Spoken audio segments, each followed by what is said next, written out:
लगभग 60 बरस पहले अपनी पढ़ाई के बाद आप अमेरिका में साइंटिस्ट रहे। लेकिन मेरा बचपन फरिया में गुजरा और अभी जिम्मेदारी टूटी नहीं थी। मैं 1942 से पैदा हुआ एक जिम्मेदार घराने में, तो जागीरदाराना माहौल था।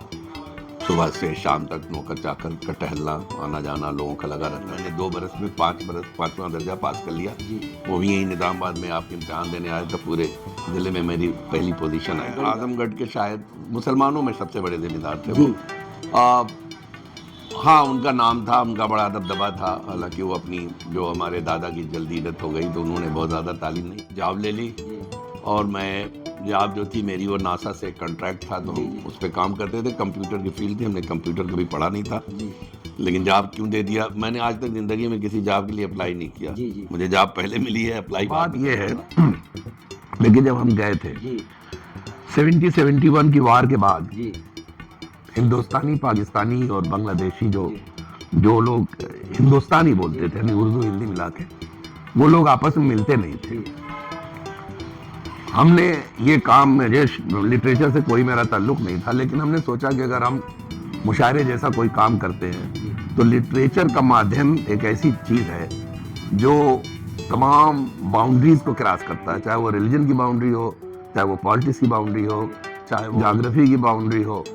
वो तमाम चीज़ें जो हैं वो क्रॉस करने के बाद आदमी एक छत के नीचे आ जाता है। पाठी साहब जो हैं उनके साथ हम लोगों ने एक वो बनाई थी बहुत पहले, सद्भाव मिशन, जो अभी यहाँ चल रहा है, आज भी चलाते हैं। हाँ, नहीं तो उसका नाम पहले था फोरम फॉर मिशन की आपकी छोटी जी पर्ची आती। तो मैंने उनके साथ, हम लोगों ने लेट 80s की बात है, अर्ली 90s की, वो यहाँ से दिल्ली से IIT से जाते थे मेरीलैंड यूनिवर्सिटी में गर्मी की छुट्टियों में कोर्स के लिए। तो चूंकि हम लोगों के विचारधारा एक थी तो हमने बैठ करके एक फोरम फॉर सेकुलर इंडिया बनाया। विकसित देश है जी पूरी दुनिया में, और क्या जिस तरह से जाति, धर्म, संप्रदाय भारत में है आज भी, या भारत जैसे दूसरों विदेशों में है, क्या अमेरिका में भी ऐसा आपको शुरू में जाने के बाद या ऐसा कुछ माहौल दिखता है या दिखा कभी? शुरू में तो बिल्कुल नहीं था। सिविल बात ये देखिए, ह्यूमन नेचर है। जैसे मैंने कहा ना, हम गए तो हम भारतीय थे, उसके बाद जैसे जैसे तादाद बढ़ने लगती तो सब ग्रुपिंग इंसान की एक नेचर होती है। आप बैठे हुए कम्युनिटी में, फिर पता चला कि यार ये मेरी खानदान का है, तो आप उससे करीब महसूस करने लगते, चाहे वो उससे कोई ताल्लुक नहीं। पुरस्कारों की चर्चा बताएंगे, मतलब कौन कौन से ऐसे पुरस्कार? अब याद नहीं, मैं ब्रैग नहीं कर रहा हूँ, याद नहीं है मुझे ये मालूम है, मुझे मेरे ख्याल से 50-60 पुरस्कार मिल चुके हैं, जिसमें हिंदुस्तान में भी है, मिडिल ईस्ट में भी है, अमेरिका में भी है, मुख्तलिफ एसोसिएशंस हैं उसका कोई। और वहाँ के 3 गवर्नर्स ने भी, मेरीलैंड स्टेट जिसमें मैं रहता हूँ, 3 गवर्नरों ने भी मुझे कम्युनिटी सर्विस पर, कि मैं पूरी कम्युनिटी को मिलाने की जो मेरी कोशिश रही, उसके लिए उन्होंने। कट्टरपंथी जो है वो एक अलग चीज़ है, लेकिन हर रिलीजन आपको क्या सिखाता कि इंसान बनो, यही तो सिखाता। और इंसान बनने के लिए आदमी को, और वो आदमी की मुक्ति होती इंसान बनने। भारत में जात, संप्रदाय और धर्म को लेकर के तनाव है, क्या अमेरिका में भी ऐसा कहीं दिखता है? अमेरिका में हम लोगों की सोसाइटी में हमें नजर नहीं आता, होगा जरूर थोड़ा बहुत। हर सोसाइटी में इंसान जो है ना, लेकिन वहाँ का लॉ एंड ऑर्डर ऐसा है कि मैं भले ही एक चर्च में जाता हूँ, कोई दूसरे चर्च में जाता है, मैं उसको गाली दे रहा हूँ, घर में बैठ करके दे रहा हूँ, लेकिन सड़क पर आऊंगा तो लॉ एक है सबके लिए। हम उत्तर प्रदेश के आजमगढ़ जिले की तहसील निजामाबाद पर बैठे हैं और हमारे साथ आजमगढ़ फरिया के निवासी डॉक्टर अब्दुल्ला साहब, जो आप लगभग 60 बरस पहले अपनी पढ़ाई के बाद आप अमेरिका में साइंटिस्ट रहे, और रिटायरमेंट के बाद भी हिंदी, अंग्रेज़ी, उर्दू या जितने इस तरह के आलिम और विद्वान हैं देश के, उनका आना जाना अमेरिका में आपके पास होता है, आप उनके पास आते हैं। हम साथी की तरफ से हमें खुशी है कि साथी सेंटर साहित्य से दोस्ती पुस्तक केंद्र पर आप बैठे हैं, आपका स्वागत है। इस पुस्तक केंद्र का साथी सेंटर का उद्घाटन जाने माने नाट्यकर्मी एनएसडी के डायरेक्टर रहे प्रसन्ना जी और आपके ही साथी जो हैं, आपकी दोस्ती उनसे बहुत गहरी है, जो यहाँ उत्तर प्रदेश पुलिस कैडर में आईपीएस डीजीपी रैंक से रिटायर्ड, आगे चलकर अंतर्राष्ट्रीय महात्मा गांधी विश्वविद्यालय वर्धा नागपुर के कुलपति रहे विभूति नारायण राय साहब ने इस सेंटर का उद्घाटन 2.5 आखर प्रेम यात्रा 11 मई 2022 को आई थी। ये हम इसलिए भी आपसे साझा करना चाहते हैं कि आप चूँकि फरिया के निवासी हैं, जिस आपको अदब से हम बचपन से चचा जी कह के जानते हैं, लेकिन आज साथी के माध्यम से हम आपका पूरा परिचय यहाँ फरिया से लेकर के आजमगढ़ तक आपका निजी जीवन में आपके वालिद, आपके भाई, आप अपने परिचय से शुरू करें जो हम साथी दर्शकों को बता सकें। सबसे पहले बहुत बहुत शुक्रिया मुझे यहाँ मौका देने का, बात करने का। सवाल ये है कि आदमी जैसे जैसे बूढ़ा होता जाता है उसकी तरह याददाश्त कम होती जाती, लेकिन मेरा बचपन फरिया में गुजरा और अभी जिम्मेदारी टूटी नहीं थी। मैं 1942 में पैदा हुआ एक जिम्मेदार घराने में, तो जागीरदाराना माहौल था। सुबह से शाम तक नौकर चाकर का टहलना आना जाना लोगों का लगा रहता था। धोबी आता था सुबह, कोई हजाम आता था हजामत बनाने, और ये सब मैंने देखा बचपन में। और हर जुमे को मुझे गंजन बढ़ई जो थे खिलौना बना के देते थे, तो वो बचपन की बड़ी अच्छी यादें हैं। हमारे ऊपर ज़रा पाबंदी ज़रूर थी कि हम गांव के बच्चों के साथ ना खेलें या न करें वो करें, लेकिन हम लोग छुप छाप के वो भी काम किया करते थे। तो बचपन इस तरह से गुजरा, अच्छा खासा, वेरी प्रोटेक्टिव जिसको कहते हैं, बच बचाव के साथ। पोखरे में जाके नहाने की इजाज़त नहीं थी। आपकी प्राइमरी और उसके बाद एजुकेशन कहाँ? प्राइमरी एजुकेशन मेरी फरिया के प्राइमरी स्कूल में हुई, और हमारे जो सबसे बड़े जिस टीचर का मुझ पे एहसान है वो एक मास्टर बदरुद्दीन थे। उसका हमारे चचा लोगों ने ट्रांसफ़र करा के बुलाया था, वो सुनवारे के रहने वाले थे, और उनका बुलाया था क्योंकि बहुत अच्छा वॉलीबॉल खेलते थे। तो उनका ट्रांसफ़र करवाया तो हमारे घर ही पे रहते थे। तो मैं उनके साथ रोज़ 2 या 3 घंटे मुझे वो कोच करते थे। बाकी ये लोग शाम को खेलते थे, तो हम गेंद पकड़ते थे। उस वक्त वॉलीबॉल वगैरह नहीं खेलते थे।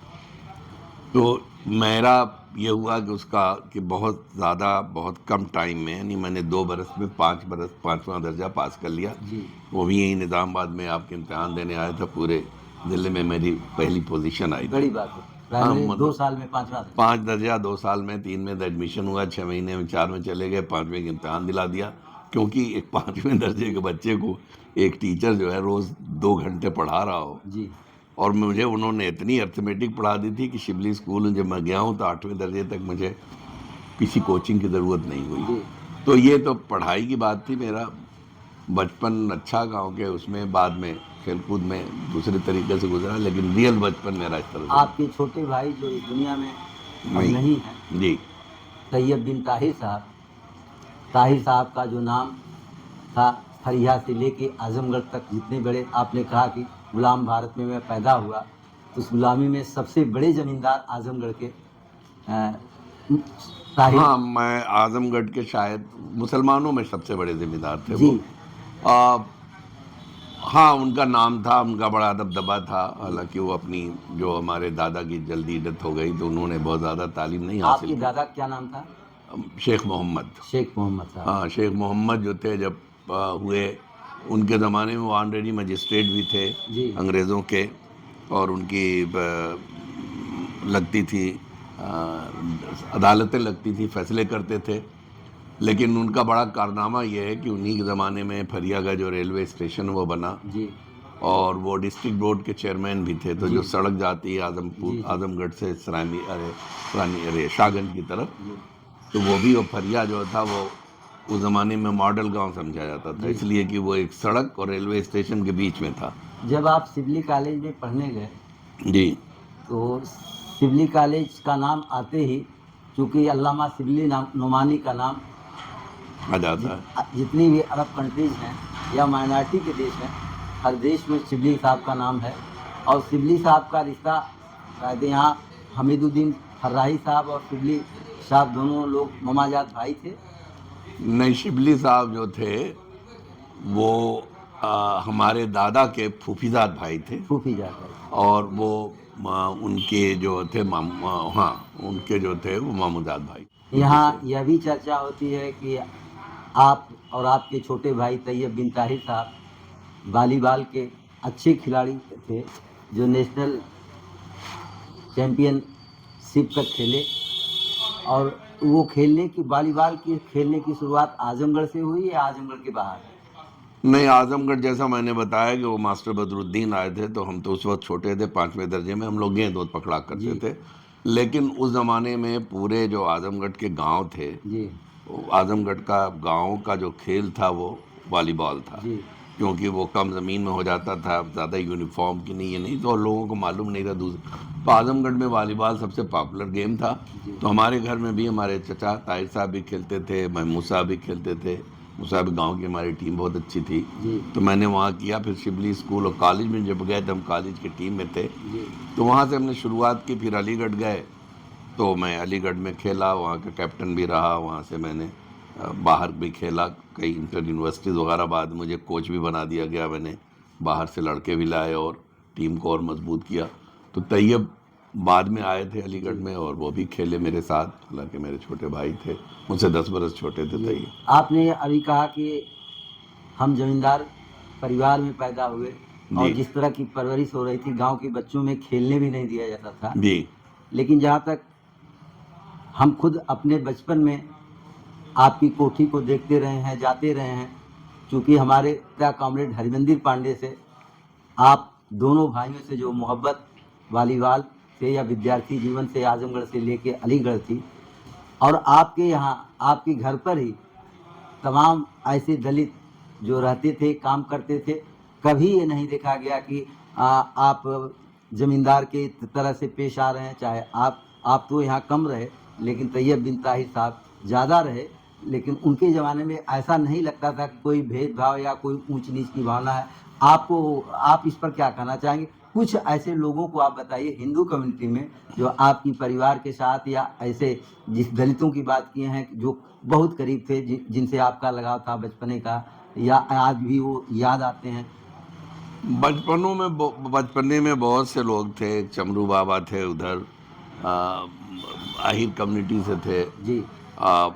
बहुत से, जिनका जैसे आपने कहा दलित कम्युनिटी के लोग थे जी। असल में कल्चर ये था कि कोई बड़ा हो उम्र में जी, तो उससे लोग तमीज से बात करते थे। ये हमारे एक घोड़े की देखभाल करते थे, निरंजन बाबा थे। अब हम लोग उनको बाबा ही हमेशा कहते थे, कभी निरंजन नहीं कहा। यही तो भारतीय संस्कृति नहीं, तो वो हमें घर में इस तरह से सिखाया जाता था। तो ये उस जमाने का कल्चर था। अब हम धीरे धीरे उससे हट रहे हैं, अनफॉर्चुनेट बात है ये।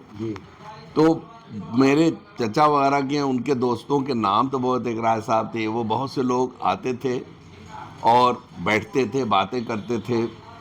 उसमें सियासत की रही हो, जिम्मेदारी की रही हो, खेल कूद की, लेकिन उन चीज़ों में हम लोगों को कभी करीब नहीं आने दिया गया बड़ों के। उन लोगों की बड़ों की महफिल अलग होती थी, हम छोटे लोग खेल कूद। अलीगढ़ में एजुकेशन आपने कहाँ तक ली, और फिर अलीगढ़ के बाद की एजुकेशन क्या हुई, और आप एजुकेशन की फील्ड में रहते हुए अमेरिका पढ़ाई करने के लिए गए, या अमेरिका सीधे यहाँ से नौकरी करने के लिए गए? मैंने अलीगढ़ में मैं 57 में गया था यहाँ से जी, और मैं गया था इंजीनियरिंग करने के चक्कर में जी। लेकिन मेरी उस वक्त उम्र कम थी कि मैं कंपटीशन में बैठूं। तो ये हुआ कि मैं बीएससी कर लूं, उसके बाद उसके कंपटीशन में। तो बीएससी जब मैं कर रहा था तो मेरे एक टीचर थे डॉक्टर जगदीश सरन रुस्तगी जी, उनका मेरे ऊपर, एक मास्टर बदरुद्दीन के बाद सबसे ज़्यादा असर जो है जी। तो रुस्तगी साहब बहुत अच्छे टीचर थे। तो उन्होंने, जब मैंने बीएससी कर लिया तो कहा इंजीनियरिंग चक्कर मत पढ़ो, स्टैटिस्टिक्स में एमएससी करो, this is the coming field जो आगे बढ़ेगी। तो हमने फिर एमएससी कर लिया। तो हमारे नंबर अच्छे थे, पोजीशन अच्छी थी, तो हमें लेक्चरर बना दिया गया, टेम्परेरी रिसर्च स्कॉलर थे, लेकिन पढ़ाते थे क्लास। हाँ जी, अलीगढ़ में। फिर मैं वहाँ पे 2 साल 1.5 साल तक मैं as a research scholar register रहा। फिर मेरा अपॉइंटमेंट हो गया एज ए लेक्चरर, जी तो मैंने वहाँ पढ़ाया, तो 3-4 साल ये किया। फिर मुझे स्कॉलरशिप मिल गई अमेरिका में, बफलो न्यूयॉर्क, वहाँ जी। पे मैं चला गया। और बफलो में फिर मैंने 2 साल गुजारे, मास्टर्स डिग्री लिए जगह। फिर मेरी शादी अमेरिका में कब जाना हुआ है फेलोशिप? 67, 67। हाँ 67 में गए थे। जी 70 में फिर मैंने वहाँ से जिस स्कूल से गया तो मास्टर्स डिग्री लेकर मैंने छोड़ दिया, इसलिए कि मेरी शादी हो गई 71 में। जी तो ये था कि स्कॉलरशिप पे शायद मेरी मियाँ बीवी दोनों का काम न चले, जी तो मैंने जॉब ले ली। जी और मैं जॉब जो थी मेरी वो नासा से कॉन्ट्रैक्ट था, तो जी हम जी उस पर काम करते थे। कंप्यूटर की फील्ड थी, हमने कंप्यूटर कभी पढ़ा नहीं था, जी लेकिन जॉब क्यों दे दिया। मैंने आज तक ज़िंदगी में किसी जॉब के लिए अप्लाई नहीं किया, जी जी। मुझे जॉब पहले मिली है, अप्लाई बाद में करना नहीं, पड़ा। हम लोग बचपन में सुनते थे फरिया से लेके या निजामाबाद का जो इलाका है या आजमगढ़, कि डॉक्टर अब्दुल्ला साहब जो अमेरिका में साइंटिस्ट हैं, जिस नासा की आपने बात किया हो, तो बहुत बड़ा संस्थान है। न वो संस्थान में हमारा काम जो था, हम जाहिर है कि फिजिसिस्ट नहीं थे, कुछ नहीं।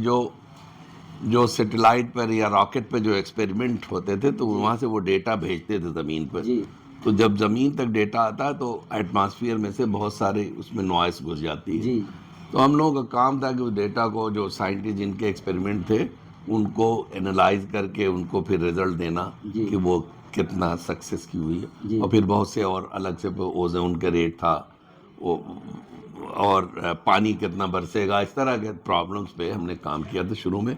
फिर मैंने वहाँ पे, मतलब हम उस वक्त बड़ी मेहनत करनी पड़ी थी मुझे। मैं पार्ट टाइम स्टूडेंट था पीएचडी का, फुल टाइम मैं जॉब कर रहा था। जी मेरी बीवी जो थी रेजिडेंसी कर रही थी मेडिकल के, तो 30-30 घंटे उनकी ड्यूटी रहती थी। जी उसी में हम एक बच्चे के बाप हो गए। जी तो 3-4 साल हम लोगों का बहुत ट्राइंग टाइम से गुजरा, तो गुजर गया। जी। अमेरिका की तो अच्छी बात है कि सबके दिन गुजर जाते हैं। आप रिटायर कब हुए? मैं रिटायर तो नहीं हुआ। रिटायर वहाँ नौकरी से यूँ रिटायर नहीं होते। मैंने हुआ था कि कुछ लंबी कहानी उसकी, मैं बीच में मैंने नासा के वो जॉब छोड़ करके मैंने एक बायोटेक्नोलॉजी की कंपनी थी, उसका टेक ओवर कर लिया था। तो मेरे तो बायोटेक्नोलॉजी से मेरा कोई ताल्लुक़ नहीं था, मैंने कभी पढ़ा नहीं, केमिस्ट्री भी इंटरमीडिएट तक पढ़ी थी। लेकिन वो हम बाद में डायग्नोस्टिक किट्स बनाने लगे HIV और SCV की, लेकिन हम लोग बेच नहीं पाए उसे ठीक से, क्योंकि वो थर्ड वर्ल्ड में बेचना था। थर्ड वर्ल्ड की बिज़नेस में जो धंधा होता है वो अंडर द टेबल होता है, वो हमारी समझ में कभी नहीं आया, आज भी नहीं आता। तो इसलिए वो कंपनी हमने बंद कर दी 2007 में। इधर कुछ सालों से, जैसा कि हम लोगों को दिखाई देता है या कभी कभी सोशल मीडिया के भी जरिए सुनाई भी देता है जी, कि आप उर्दू पोएट्री या उर्दू लैंग्वेज या हिंदी अंग्रेज़ी के जो इंटेलेक्चुअल आपके दोस्त भारत के हैं, उनका आना जाना रहता था। और यहीं शबाना आज़मी जी जो जानी मानी एक्ट्रेस हैं, जितने पुरस्कार उन्होंने इंडिया से लेकर के विदेश तक पाया है, कोई एक्ट्रेस नहीं है जो मिला हो। लेकिन ये भी जानकारी है कि शबाना आज़मी जी जब अमेरिका जाती हैं तो अमेरिका में डॉक्टर अब्दुल्ला साहब की मुलाकात ज़रूर होती है। और कार्यक्रमों में वही नहीं, दिल्ली IIT के professor Vipin Kumar Tripathi, Vibhuti Narayan Rai, ex DGP, ex vice chancellor, जिसकी हम चर्चा कर चुके हैं, ऐसे लोगों की दोस्ती या शबाना आज़मी जैसे लोगों को एक्ट्रेस हैं वहाँ जाना, वो किस तरह का कार्य वहाँ आप मिल करके, या किस तरह का आयोजन इस तरह का होता है जहाँ इन लोगों से मुलाकात होती है? बात ये है, देखिए जब हम गए थे जी 71 की वार के बाद, जी हिंदुस्तानी, पाकिस्तानी और बांग्लादेशी जी जो लोग हिंदुस्तानी बोलते थे, यानी उर्दू हिंदी मिला के, वो लोग आपस में मिलते नहीं थे। जी हमने ये काम, मुझे लिटरेचर से कोई मेरा ताल्लुक नहीं था, लेकिन हमने सोचा कि अगर हम मुशायरे जैसा कोई काम करते हैं तो लिटरेचर का माध्यम एक ऐसी चीज़ है जो तमाम बाउंड्रीज को क्रॉस करता है, चाहे वो रिलीजन की बाउंड्री हो, चाहे वो पॉलिटिक्स की बाउंड्री हो, चाहे वो ज्योग्राफी की बाउंड्री हो। वो तमाम चीज़ें जो हैं वो क्रॉस करने के बाद आदमी एक छत के नीचे आ जाता है। तो ये था कि हमारे एक छत के नीचे ले आए, उससे लोगों के राब्ते बढ़े, राब्ता बढ़ा तो जो लोगों में और टैलेंट थी वो सामने आए, तो जुड़ने लगे एक दूसरे से। उसमें फिर हाथ से लिख करके लोग अखबार निकालने लगे, फिर रेडियो का प्रोग्राम आया, फिर टेलीविजन का प्रोग्राम आया। तो इस तरह से एक लार्जर कम्युनिटी बन गई साउथ एशियंस की। और वो बहुत दिनों तक एक इंटीग्रेटेड कम्युनिटी थी, लेकिन जब मास बहुत बढ़ जाता है तो अब पोलराइजेशन शुरू हो गया। अब इंडियन इंडियन हो गया, पाकिस्तानी पाकिस्तानी हो गया, एमंग इंडियन गुजराती हो गया, तो बंगाली हो गया। पहले जब हम स्टूडेंट थे, बफलो में गए थे, 161 स्टूडेंट थे, तो हम सब पहली मर्तबा मैंने पूरा भारतवर्ष देखा था। वहाँ हमारे कोई गुजराती नहीं था, पंजाबी नहीं था, हम सब भारतीय थे। तो जैसे जैसे लोग बढ़ते जाते हैं, वो डिवीजन एक नेचुरल प्रोसेस से धीरे धीरे शुरू हो जाता है। जहाँ तक कि मैं इतने दिनों से था, शबाना से एक दूसरा ताल्लुक कि वो हमारे शहर की है, हमारे गांव की है। हमारे कैफी साहब मुझसे बहुत प्यार करते थे, तो उस वजह से शबाना बहुत ख्याल करने लगी, जावेद साहब भी ख्याल करने लगे। उनके छोटे भाई सलमान अख्तर हैं, वो वहीं रहते हैं, बहुत बड़े डॉक्टर हैं, उनसे बड़े अच्छे ताल्लुकात हैं। इन लोगों से फिर जो लोग खुसूसी तौर पर हमारे विपिन त्रिपाठी साहब जो हैं, उनके साथ हम लोगों ने एक वो बनाई थी बहुत पहले, सद्भाव मिशन, जो अभी यहाँ चल रहा है, आज भी चलाते हैं। हाँ, नहीं तो उसका नाम पहले था फोरम फॉर मिशन की आपकी छोटी छोटी जी पर्ची आती। तो मैंने उनके साथ, हम लोगों ने लेट 80s की बात है, अर्ली 90s की, वो यहाँ से दिल्ली से IIT से जाते थे मैरीलैंड यूनिवर्सिटी में गर्मी की छुट्टियों में कोर्स के लिए। तो चूंकि हम लोगों के विचारधारा एक थी, तो हमने बैठ करके एक फोरम फॉर सेकुलर इंडिया बनाया, जिसमें तमाम जो यहाँ के समाजी प्रॉब्लम अक्सर होते थे, राइट्स हो रहे हैं, जो कुछ भी रहे, उसके खिलाफ पर्ची उची। तो फिर त्रिपाठी जी जब यहाँ आ गए इंडिया में, तो उन्होंने सद्भाव मिशन उसका नाम रख करके शुरू किया, और हमारे संपर्क में हम लोग अक्सर बातें करते हैं। अभी मैं दिल्ली में उनकी 50वीं सालगिरह बनाई गई थी शादी की, तो मैं बल्कि जावेद अख्तर का प्रोग्राम छोड़ के त्रिपाठी जी के प्रोग्राम में चला गया शाम को। तो बहुत खुश हुए, और बड़े अच्छे आदमी हैं। इसी तरह से विभूति नारायण साहब ने जो काम किया, वो भी बहुत सराहने की बात, कि उनका पुलिस का आदमी होकर के लिटरेचर से इतना क्रिएटिव काम किया उन्होंने। नॉट ओनली दैट, फिर अपने गांव में आके इतनी अच्छी लाइब्रेरी कायम की। तो ये सब अच्छी एग्जाम्पल है लोगों की। फिर हम लोग एक दफ़ा साथ गए थे अपने उनके पास, राहुल संस्कृतान के घर गए थे, आपके वालिद साहब भी थे, और विभूति नारायण साहब भी थे, उनका कोई जन्मदिन था, समय जो कुछ भी। तो हमारे पिताजी से कैसा संबंध रहा? अभी आप कब से हुआ? अभी आप इस यात्रा में आए हैं, तो हम घर पर नहीं थे, लेकिन आप घर भी गए थे। तो आने के बाद जब हमारी मुलाकात यहीं निजामाबाद तहसील पर ही आपसे हो गई थी, तो आपने कहा कि अब जब भी इंडिया आता हूँ या गांव आता हूँ, कुछ तो बचा नहीं, लेकिन जो कुछ लोग बचे हैं अपने, जो बेहद प्यारे हैं, जिनसे बचपने की एक दोस्ती जैसी है, वही हमारी खाती है, वही हमारी पूंजी है। वह पूंजी हमारे बीच में अधिक दिनों तक रहे, ऐसा आपने कुछ कहा था, तो उस पर क्या कहना चाहेंगे आप? नहीं, आपके पिताजी जो हैं, एक मेरे ख्याल से एसेट है इस कम्युनिटी के लिए, एक बड़ी एग्जाम्पल है। हमेशा से वो उन्होंने पूरी कम्युनिटी के लिए, इंसानियत के लिए सोचा, किसी एक खास धर्म के लिए नहीं, चाहे वो कम्युनिस्ट हों, लेकिन कम्युनिस्ट पार्टी से बियॉन्ड सोचा, इंसानियत की बात की, और उसी पर वो डटे रहे। तो मुझसे ज़्यादा मेरे छोटे भाई से उनका मिलना जुलना था, लेकिन मेरा लिहाज करते थे, मुझसे मोहब्बत करते थे, वही एक संबंध है। और उनको भी तैयब के साथ रह करके वॉलीबॉल के उतने ही शौकीन हो गए, जहाँ भी मैच होता था साथ साथ चले जाते थे। डॉक्टर अब्दुल्ला साहब प्राइमरी से लेकर के आगे की एजुकेशन अलीगढ़ तक, अलीगढ़ में एज ए लेक्चरर नियुक्त होना, और अमेरिका में जा कर के वहाँ साइंटिस्ट के नासा में काम करना, और वहाँ से छूटने के बाद आप कला, साहित्य और लेखन के क्षेत्र में। और ये भी सही है कि सरकारें या दूसरे लोग तो सब कुछ बना सकते हैं, लेकिन ये इंसानी रिश्ता, मोहब्बत या समाज या एकजुटता, भाईचारा, जिस तरह से आप कम्युनिटी की बात करें, कम्युनिटी को जोड़ने का काम, तो अमेरिका या भारत में जिस तरह के लोग हैं, जिस तरह की कम्युनिटी, अभी बंगाली, गुजराती आपने तमाम कहा कि ये हो जाते हैं, लेकिन पहले अमेरिका जैसे देश में इस तरह की बातें नहीं थी, लेकिन हिंदुस्तान में थी। तो हम ये जानना चाहते हैं डॉक्टर अब्दुल्ला साहब से कि आप नासा जैसे संस्था, वो भी अमेरिका में काम करते हुए, इस तरह का झुकाव आपको लेखक, बुद्धिजीवी या कला और संस्कृति के प्रति ये झुकाव बचपन से रहा, या अमेरिका में सर्विस पीरियड के बाद आपको ऐसा करने का कुछ देखिए, मौका जब जिस पीरियड में मैं आजमगढ़ में रहता था, बड़ा लिटरेरी इन्वायरमेंट था, जी। ज़्यादातर उर्दू पोइट्री जी था। जी मैं फिर अलीगढ़ गया, लेकिन मैंने कभी कोई भी जैसे उर्दू लैंग्वेज मैंने कभी पढ़ी नहीं, जी सिवाय जो मौलवी साहब घर पे आके पढ़ा गए थे, बस उसके अलावा जी। हिंदी अलबत्ता मेरी बीएससी तक मैंने पढ़ी। जी तो अलीगढ़ में भी लिटरेरी माहौल, तो लिटरेचर से, पोइट्री से शौक तो ज़रूर था, जी लेकिन उसको पढ़ने का या उसमें लिखने का मुझे कभी इसका मौका नहीं पड़ा। जी जब हमने मुशायरों शायरों को काम शुरू किया, जी तो शायरों की संगत हुई, उनसे मिलना जुलना, उठना बैठना हुआ।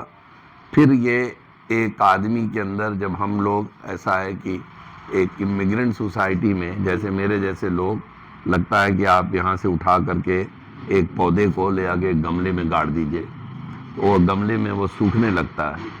तो सूखने लगता है तो आप तरह तरह का पानी डाल करके उसको जिंदा रखने की कोशिश करते हैं। तो ज़्यादातर इमिग्रेंट मेरे ज़माने के, अब तो वहाँ पर हमने देसी कम्युनिटी बना ली है ऐसी कि किसी को एक दिन भी नहीं लगेगा कि हम इंडिया के बाहर हैं। जी जी तो हर खाना मिलेगा आपको, हर चीज़ मिल जाएगी। हम लोग ज़माने में कुछ नहीं था। जहाँ हम रहते थे, एक सिंह साहब थे बिहार के, उनकी देसी दुकान थी, वहीं दाल चावल मिल जाता था, खरीद करके लोग ले आते थे घर पे, पका लेते थे। बाकी कोई दुकानें उकानें नहीं थी इस तरह की इंडियंस की पूरे वाशिंगटन एरिया में। जी। अब तो हर मोहल्ले में, हर गली में आपको मिल जाएंगे दो चार। तो ये वहाँ पे पूरी वाशिंगटन के एरिया में एक मस्जिद थी, वो भी 8-9 ये जो सो कॉल्ड मिडिल ईस्ट के मुल्कों ने मिलकर बनाई थी। जी न कोई गुरुद्वारा था, न मंदिर थी, न कोई और मस्जिद थी। अब वो वहाँ के उस पर जाइए तो 100 से ज़्यादा हो जाएंगी। तो आपको अमेरिका मंदिर तो एक विकसित देश है जी। पूरी दुनिया में, हम्म। और क्या जिस तरह से जाति, धर्म, संप्रदाय भारत में है आज भी, या भारत जैसे दूसरों विदेशों में है, क्या अमेरिका में भी ऐसा आपको शुरू में जाने के बाद या ऐसा कुछ माहौल दिखता है या दिखा कभी? शुरू में तो बिल्कुल नहीं था। सिविल बात ये देखिए, ह्यूमन नेचर है। जैसे मैंने कहा ना, हम गए तो हम भारतीय थे, जी उसके बाद जैसे जैसे तादाद बढ़ने लगती तो सब ग्रुपिंग इंसान की एक नेचर होती है। जी आप बैठे हुए कम्युनिटी में, फिर पता चला कि ये यार ये मेरी खानदान का है, तो आप उससे करीब महसूस करने लगते हैं, चाहे वो उससे कोई ताल्लुक नहीं हो। जी जी तो वो एक इंसान की फितरत में है, वो एक कमजोरी है जी आदमी की, सब ग्रुपिंग में रहता है, जी और उसमें कोई बुरी बात नहीं। जी बुरी बात उस वक्त होती है कि मैं उस ग्रुप की सुपरमेसी चाहूं दूसरे पर। जी भाई ग्रुप में है, आपको अच्छा लगता है, लेकिन दूसरे को भी अपने ग्रुप में रहने का हक है। जी जी ये वाली चीज आज भी वहां पे कायम है। जी। कम से कम हमारे साथ 2-4 लोग हैं, इसका हमको क्रेडिट भी मिलता है बहुत ज्यादा, जी जी कि जो इंटर कम्युनिटी रिलेशन है दूसरे लोगों को, हमने उनको सबको जोड़ने की कोशिश की। जी जी और सिर्फ भारतीयों को नहीं, उसमें बांग्लादेशी भी शामिल है, उसमें पाकिस्तानी भी शामिल है, पूरे सब कॉन्टिनेंट का कल्चर जो है। जी और मैं इसी को प्रमोट करता हूँ, हमारे सब कॉन्टिनेंट का कल्चर है। जी। हम एक कवि सम्मेलन मुशायरा करते हैं जश्न आज़ादी के नाम से, तो सिर्फ वो भारत, मैंने कहा हमारे सब कॉन्टिनेंट की आज़ादी। जी जी। ये अलग बात है कि हमारी आज़ादी आई तो अब आपने सूरज, कहा कि हमको इस तरह का लेखन या मुशायरा करने की या वो हमने लिखने की आदत नहीं थी, लेकिन आपने जो मुशायरे का काम शुरू किया, वहाँ आपको कुछ ऐसे पुरस्कार भी मिले हैं जिसको देश और दुनिया के लोग जानते हैं। कुछ पुरस्कारों की चर्चा बताएंगे कि मतलब कौन कौन से ऐसे पुरस्कार हैं? अब याद नहीं, मैं ब्रैग नहीं कर रहा हूँ, जी याद नहीं मुझे ये मालूम है, मुझे मेरे ख्याल से 50-60 पुरस्कार मिल चुके हैं, जी, जी। जिसमें हिंदुस्तान में भी है, मिडिल ईस्ट में भी है, अमेरिका में भी है, मुख्तलिफ एसोसिएशंस हैं उसका कोई। और वहाँ के 3 गवर्नर्स ने भी, मेरीलैंड स्टेट जिसमें मैं रहता हूँ, 3 गवर्नरों ने भी मुझे जी कम्युनिटी सर्विस पर, कि मैं पूरी कम्युनिटी को मिलाने की जो मेरी कोशिश रही, उसके लिए उन्होंने भी 3 डॉक्टर गवर्नर। अब्दुल्ला साहब फरिया से लेके आजमगढ़, आजमगढ़ से लेके अलीगढ़ तक अपने विद्यार्थी जीवन में, स्टूडेंट लाइफ में जो कल्चर, जो माहौल, जो मेल मिलत देख रहे थे, क्या उस मेल मिलत में अब भारत आते हैं तो कुछ कमी दिखाई देती है, या पहले से अब में क्या अंतर, क्या बदलाव आया? अब मैं चूंकि रहता नहीं तो मैं सही बदलाव नहीं बता सकता, और मेरे ज़माने के तमाम लोग चल बसे ऊपर जी ज़्यादातर। तो मैं उनमें कोई तब्दीली आई कि नहीं आई, लेकिन हर दौर में, हर पीरियड में, हर सोसाइटी में तब्दीली आती है। जी हिंदुस्तान में भी आई। जी हिंदुस्तान में मैं महसूस करता हूँ कहीं बाहर निकल करके हम लोग रिलीजन को ज़्यादा ठूस रहे हैं लोगों पर। तो वो कट्टरपंथी जो है वो एक अलग चीज़ है, लेकिन हर रिलीजन आपको क्या सिखाता है कि इंसान बनो, यही तो सिखाता है। जी जी और इंसान बनने के लिए आदमी को, और वो आदमी की मुक्ति होती इंसान बनने ही से। जी आदमी की मुक्ति होगी, हम आदमी हैं, जी। हाथ पैर के सब लोग जो दो पैर और दो हाथ रखते हैं वो आदमी है ना। जी लेकिन आदमी से इंसान बनने का प्रोसेस जो है जी वो एक सिविलाइज बनाने का प्रोसेस जी है। जी और जब आप इंसान बन जाते हैं जब ही आपको मुक्ति मिलेगी। जी वो हम भूल गए हैं। जी तो आप समझते हैं कि साहब हम एक किसी धर्म की टोपी पहन लेंगे तो हम बड़ी बात। मुक्त हो जाएंगे। तो ये जो है एक गलत ट्रेंड है जी और उसको कुछ ज़्यादा ही बढ़ावा दिया जा रहा है। ये इसको रोकना चाहिए। जी जी और ये सोसाइटी के लिए अच्छा नहीं, किसी भी सोसाइटी के लिए। हम एक जो आपस में एक इंसान की दूसरे इंसान से, उसमें 50 तरह की चीज़ें होंगी। आप दूसरी तरह से प्रेयर करते होंगे, लेकिन हमारे मसले मसाइल तो एक ही ना, जी। खाने पीने उठने बैठने के। जब आप अमेरिका की बात आती है जी तो विकसित अमेरिका, हर आदमी चाहता है कि अमेरिका की जो सिविल सोसाइटी है या जो वहाँ की व्यवस्था है वो देखना चाहता है। हम जैसे लोग तो देख नहीं पाए, पता नहीं देख पाएंगे या नहीं, ये अलग बात है। लेकिन जब भी आप भारत आते हैं, अजमल भाई भी साथ में हैं, मामू साथ में हैं, या हमसे जब मिलते हैं या कुछ ऐसी जगहों पर जब आपको सरकारी दफ्तरों में आना जाना पड़ता है, हम लोग साथ होते हैं, तो आप हमेशा उदाहरण देते हैं अमेरिका का कि हम अमेरिका में सिविल सोसाइटी को इस तरह से क्राइसिस में नहीं रहना पड़ता है, या इस तरह से जो झेलना होता है कि एक दफ्तर से दूसरे, एक काम जो तुरंत हो सकता है वो यहाँ 10 दिन, महीने और सालों लगता है। इसमें अमेरिका और भारत की तुलना में इसे कैसे देखते हैं और इसको ठीक कैसे किया जा सकता है सिस्टम को? ये तो बड़ा लंबा चौड़ा सवाल है। तो नहीं, मैं मतलब बताऊं, हमने ये बताया कि वहाँ आसानी है। इसलिए आसानी है कि हमारे यहाँ या अमेरिका में किसी आदमी को जिम्मेदारी दी गई जी तो उसको पूरी रिस्पांसिबिलिटी देते हैं, उसी को अथॉरिटी देते हैं। तो वो बैठ करके ये नहीं कि वो एक दस्तखत करे तो फिर 3 आदमी से और दस्तखत कराए ऊपर, तो फिर वो 3 से लौट के आए, जी जी तो जाहिर है कि उसमें टाइम लगता है। जी। तो आपने दे दिया, गलती करे तो उसकी सजा भुगतेगा। अगर रिश्वत खा करके किसी का कागज बढ़ा दिया, पकड़ा जाएगा और उसके बाद जेल जाएगा। इसी को कल्चर या सभ्यता कहते हैं। नहीं, कल्चर नहीं, इसमें लॉ एंड ऑर्डर की बात है। लॉ एंड ऑर्डर कमजोर होता है कि आदमी की, जब मुझे कोई रिस्पांसिबिलिटी दी गई जी तो मैं अकाउंटेबल हूँ, उसका जिम्मेदार हूँ। जी जी अगर मैंने वो जिम्मेदारी नहीं निभाई तो उसका कोई कॉन्सिक्वेंस होनी चाहिए, उसकी एक सजा होनी चाहिए। चाहे मुझे डिमोशन हो, चाहे मेरी सर्विस खत्म हो जाए, चाहे मुझे फाइन लगे। तो आदमी तबीयतन, हर आदमी शायद बेईमान होता है, चोर होता होगा थोड़ा सा, ये उसकी नीयत खराब हो जाती है। वो पहले लोग जो धर्मात्मा थे ज़्यादा, वो धर्म के नाम पे डरते थे, बेईमानी नहीं करते थे। और कुछ लोग अपनी कल्चरल उसकी वजह नहीं करते थे। लेकिन एक सिस्टम का अगर खौफ होता है कि भाई हम करेंगे तो पकड़े जाएंगे, वो हिंदुस्तान में कम हो। लाखों भारतीय हर साल वो विदेश में जा रहे हैं, चाहे अमेरिका जा रहे हैं, इंग्लैंड जा रहे हैं, जापान जा रहे हैं, दूसरे लाखों भारतीय जा रहे हैं वहाँ के वो नागरिक बन रहे हैं। तो आप अमेरिका के नागरिक आप भी हैं। आगे भारत को आप किस रूप में देखना चाहेंगे? कैसा भारत हो? देखिए, आपका गांव भी भारत मैं जो हूँ वो जो है, भारत वैसे बहुत तरक्की कर रहा भारत।